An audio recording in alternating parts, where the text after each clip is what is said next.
Velkommen tilbage til Dobbeltdosis. I dag skal vi rydde op i denne garage og sælge ud af det lort vi har. Ja, let's get to it, motherfucker.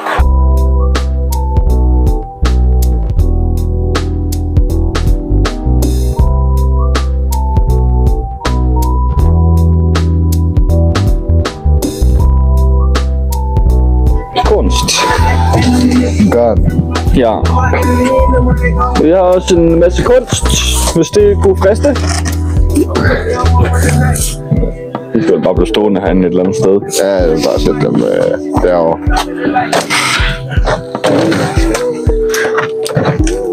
Vi kan vise dem det hele. Ja, lad os gøre det. Sæt dem her på hjørnet. Vi har også denne. Køb.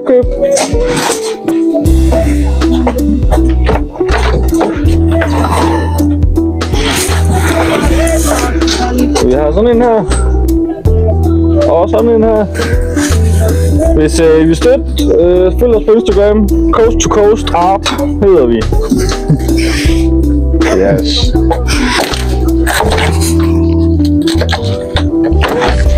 Det er lavet. Ja, den har vi ikke lavet. Boom, motherfuckers. Ja. Køb.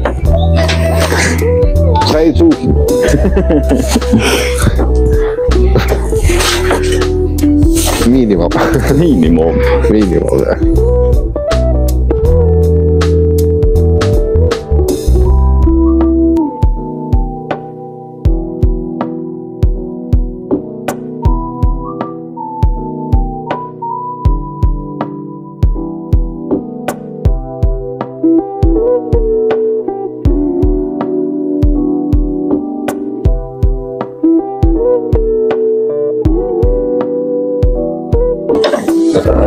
Ja. Sådan skal vi ikke det lort. Hækkeklipper. Køb den til 850. Det er en teleskop. En teleskopbandit.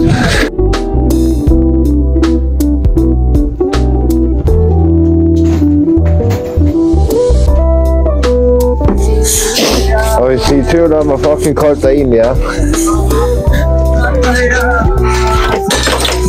Ja, så fik vi svar på det.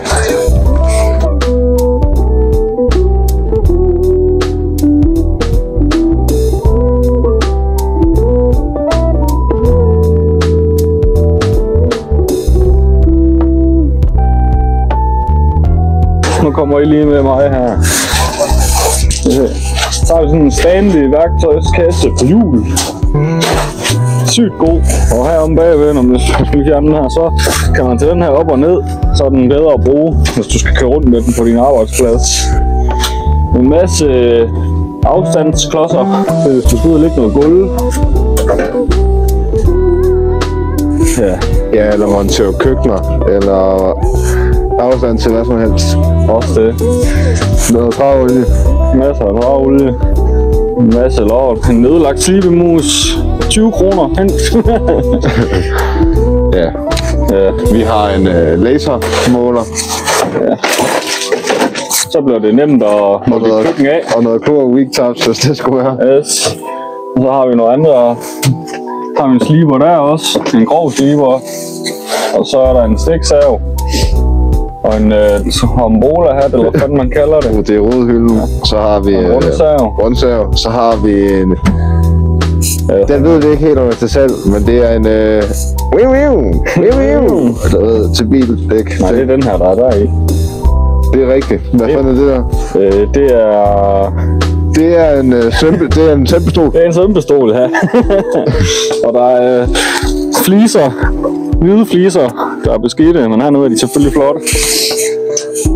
Ja. Fliseskære. Ja, en fliseskære for fanden. Det kan godt være testen her mukken, men der er måske for 1000 fiskeudstyr, hvis det er interessant for nogen. Ja. Det er den rode der. Ja. Ja, den er rigtig smart, den her. Der er den her, og så er der en hylde her. Der er også alt muligt lort i. Og så har vi... Der er hylde her også. Nej, der er en lille låge der. Ja. Ja. Den kan man selvfølgelig også åbne den her, som så egentlig er værktøjskassen. Og så er der en kabeltrummel og en 4 kilos vægt hernede, hvis det også havde interesse, og en gasflaske, og der er der vinduespusser. Der er her også. Nå ja, og heroppe er der en skydestige. Jeg tror den når cirka 6 meter.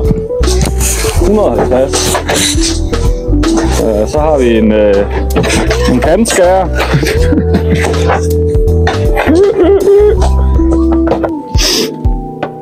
Og vi har vinduespusser udstyr. Og ja, vi har også vinduespusser kunder, så hvis du skal have nogle kunder, så skriver du bare. Det er sådan den sorte vis, det her. Så har vi sådan noget lort herovre, men det er så heller ikke til salg. Jo, den her. Men det er jo Magnus. Ja, det er, hvis han ikke får fjernet, så er den. Ja. Hvis den ikke bliver fjernet, det er ham, der ejer den, så er det nok til salg. Og en ødelagt stol må jeg også mange gange købe. Ja. Og herovre står de så også og kigger på os. Og her er der også en anden, der ejer det lort her. Så den heller ikke kommer og fjerner det, så henter de det også bare. Her er der sådan en gamerstol med ret og hele lortet. Så den heller ikke henter den, kommer hen. Med indbygget gyros. Hvad fuck den betyder? Ja, jeg skulle til at sige det samme, inden det nu er. Så er der også sådan en Ford Fine Cutter. Den har jeg også til salg. Der er også en anden Fine Cutter et eller andet sted, tror jeg vist, vi har. Ja. Den kan I også gerne købe. Jeg tror det. Ja. Der er en Tech7 stol. Ja. Næsten helt ny. Den kostede 400. Nej, den kostede 800, den her. Nå, så 800. I kan få den til 4. I kan få den til 6,5 og en guf. Ja. Og her har vi også lidt kunst. Den kan I også købe. En Rio. 50 kroner hen. Golfkølle.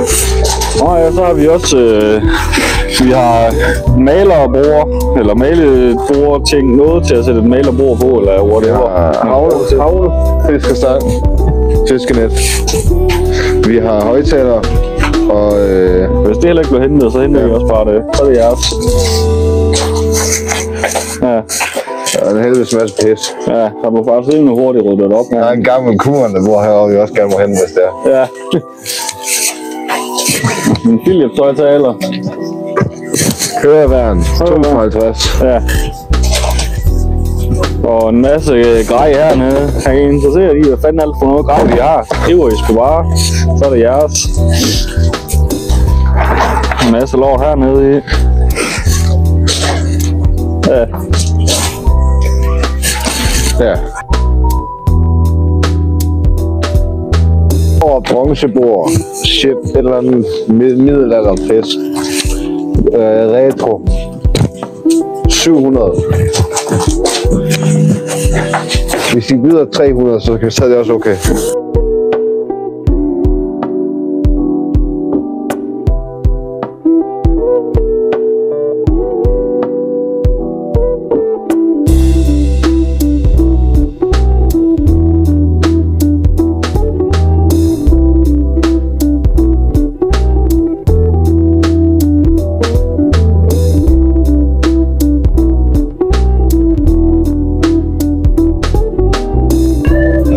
En ko, den sad i gangen på en båd, vi havde, så den op foran, ligesom en Bentley logo.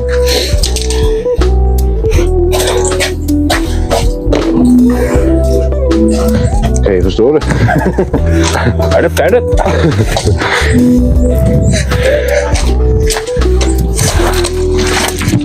Og den hed, hvis det ikke engang skal være løgn, så hed den faktisk Blank.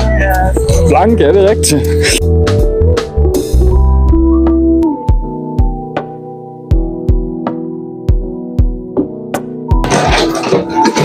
Hvis I vil se en video af Mr. Fortæller, som selv solo synger alle melodikker om børnesangene fra 1980,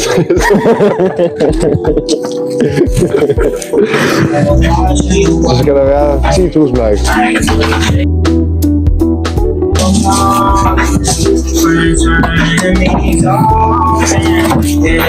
In the coffin. Kaffe.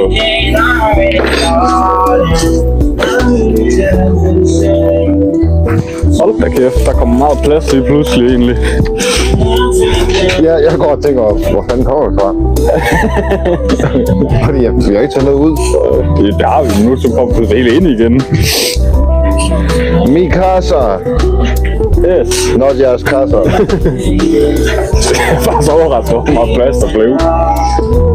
Ja. Det var godt at få lidt op. Godmorgen. Ja.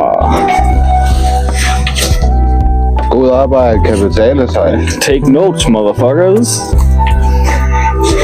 Hvis vi skal råde på din garage, 500 i timen. Jo, for 2. Ja, så 1000 i timen. Nej. Okay. Så 250 i timen. Ja. Sort. Det kan vi lide. Det var hyggeligt.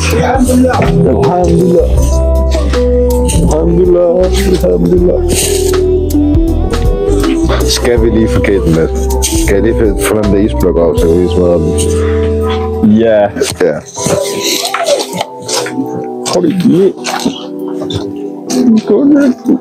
Skal se her. Shit.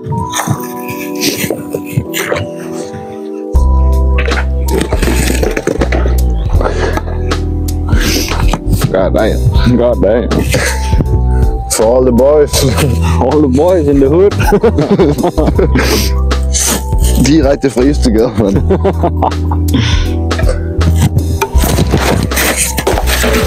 Yeah. Bomber klart. Det kan vi lide. Ja. Bomber klart. Livets store gåder. Hvordan rammer man en mild om ugen, når man ikke gider at lave en skid? Livets gode spørgsmål. Ja. Hvis I har svaret, så vil jeg meget gerne høre fra. Ja.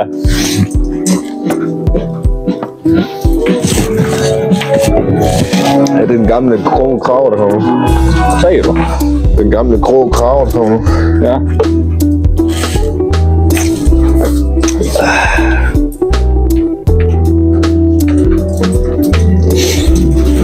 Nå, hvad kan I så godt lide at lave på sådan en dårlig værsmandag? Movsuppe. Ja, Det må være. det må være. Og som I nok også har måske tænkt over, hvorfor fanden der står en kæmpe træ der? Det er nok fordi den er gået i stykker, den her, ikke også? Det er også mig. Har I forstået det nu? Så fik I svar på spørgsmålet, som I måske sad og tænkte inde i jeres små hoveder. Ja. Og så synes jeg også lige, vi skal klappe af, hvor dygtige vi var herinde til at få gjort en masse plads igen, så man ikke skulle falde over alt lort. Der. Nu kan jeg forklare jer, hvorfor med en ord, den står. Ja. Den skal sidde der, ikke også? Og det gør den ikke, sjovt nok. Nu ligger den der. Så rul den her, så siger Og så er vi det. afpus. Så siger vi, arrivederci.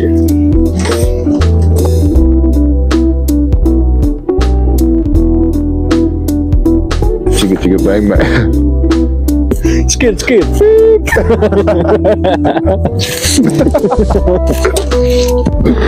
Ja da. Jeg ved, der sidder den her selv for. Okay. Kun lidt over 20 kroner på pizza. Ja. Du kan godt lide at sætte den til 200. Ej, det er mere mig. Ja.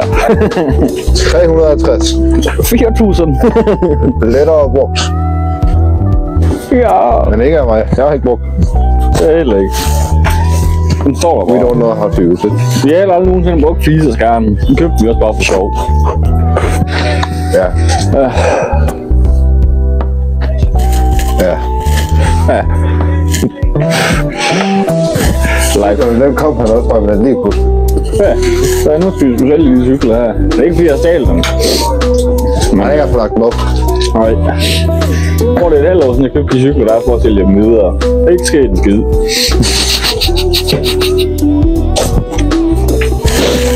Og vi er selvstændige, så det holder lidt i tankerne. Ja, så vi må godt købe mærkelige ting. Vi trækker det fra en moms. Ja!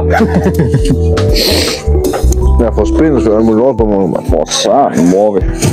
Nå ja, og så har vi også været ude og tømme et dødsbo en gang, ikke også? Så var der sgu lige sådan et Dolce Gabbana halsterklæde her, ikke også? Det var lækker. Og en computer. Der var en computer. Og jakkesæt. Og jakkesæt, og ja, Hugo Boss var der også alt muligt lort af, og der var alt muligt shit. Masse bøger, så hvis I mangler bøger. Tegneserier og noget muligt shit. Ja, fucking gamle tegneserier. Masse, jeg tror 100 bøger eller sådan noget. Hvis der mangler noget at læse i, så ved I, hvem I skal kontakte. Vi er billigere end billig.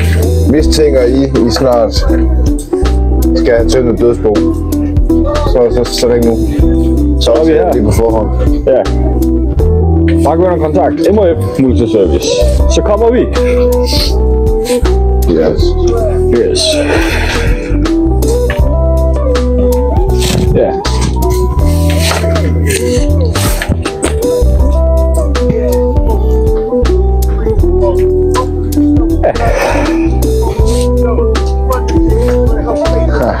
Jeg kom på en god joke. Hvad er din god joke? I Danmark der er det ulovligt at være lud her. Ja. Faktisk. Ja. Men det er ikke ulovligt at have lud her. Fik i den, hva'?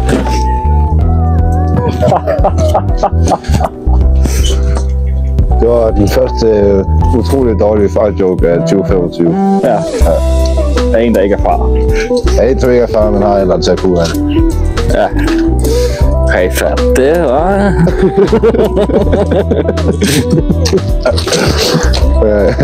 Perfekt. Så går vi bare. Tak for denne gang. Fuck det shit, man.